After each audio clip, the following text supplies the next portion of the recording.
Here's a demonstration of using Dynabot as a workflow tool in order to complete a workflow using Freeform. I'm going to load my initial piece, which is a scan of a hand. This here is going to create a wrist brace. So it's a similar workflow. And the Dynabot I have created, I am also going to drag from off screen. And it opens in a separate editor window, which has all of the contents of the Dynabot. And to prove that this here is a simplified workflow, I will close my tool palette, slide the editor over, and click Start to Begin.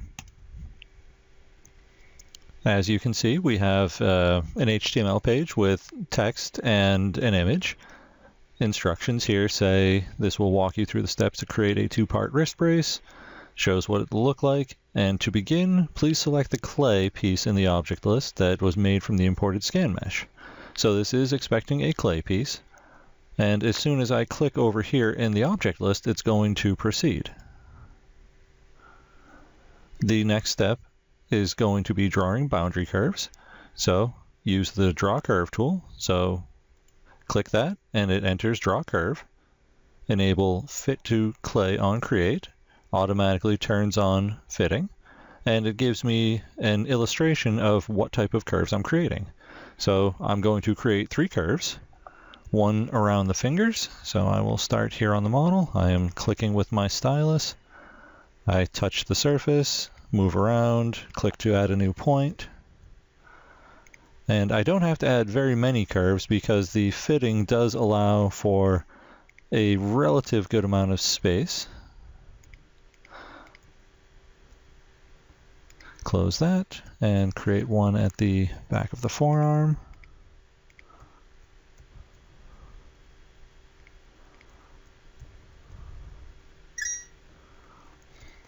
Now that that is complete, I click Continue.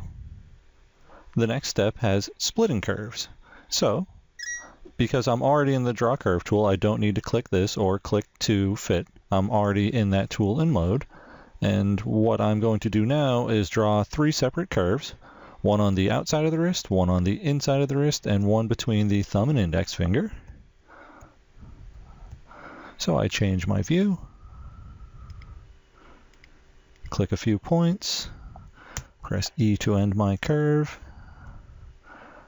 repeat for the side. One more curve to go.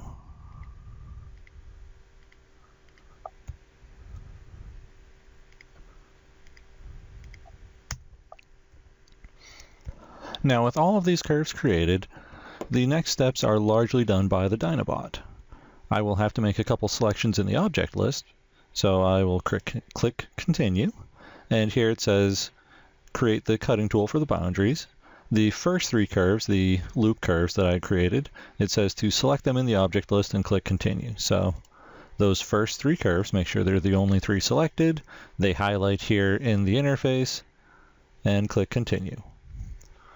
Now it's using the Ridge tool to create cutting guides. It will create those as clay. It moved the curves into a folder called Boundary Curves, renamed the new tool that it created. And the next step that appears is going to basically have me do the same thing where I select the remaining curves, and it's going to create tools from those. I will click Continue.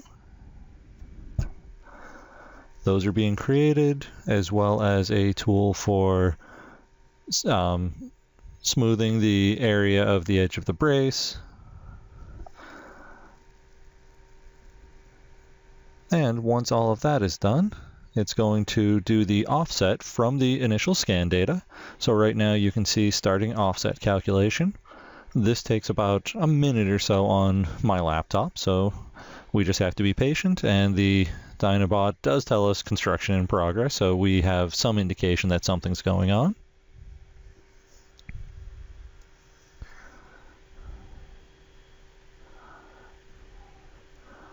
Now it's smoothing, performing some boolean operations. It removed out parts of the model. It trimmed using the cutting guides. And this step here has me click the area that is going to be the wrist brace. And this will allow me to, well, this is in the Select Clay tool, and it's using Seed Select. So when I click the clay, it is going to automatically progress. So I touch the surface, click the stylus button, and the Dynabot is doing the rest. So it's removing clay that it doesn't need, trims out other parts it doesn't need, and finally it says to select the bottom of the brace. So the last step is just like the previous one, where I look at what I want, touch with the stylus, and as soon as I click, it is performing a cut and paste, separating the two objects, renaming them, and the Dynabot is complete. This has been less than, or about 5 minutes, all said and done with my explanation, which without that it could have been faster. If I hide the arm, you can see that we have a wrist brace that is built of 2 separate pieces. They are named. All of the construction elements are still in the file, so if you wanted to save those or delete those, that is entirely up to you. But this is a demonstration that was done without any other tools. There were no hidden keyboard shortcuts. This was driven completely by some pre-built automation and some user input. I hope this is helpful and instructive for what can be done with Dynabot. And these type of workflows are possible. You can customize them to your need. There's also opportunity for higher levels of customization with querying users for thicknesses. You can pop up dialogues asking for specific values. There are a lot of opportunities for further customization that were not necessary for this workflow. Thank you very much. Please visit our website, 3dwonders.com. If you have any question or want to see a demo, send us a message and we'll get back to you.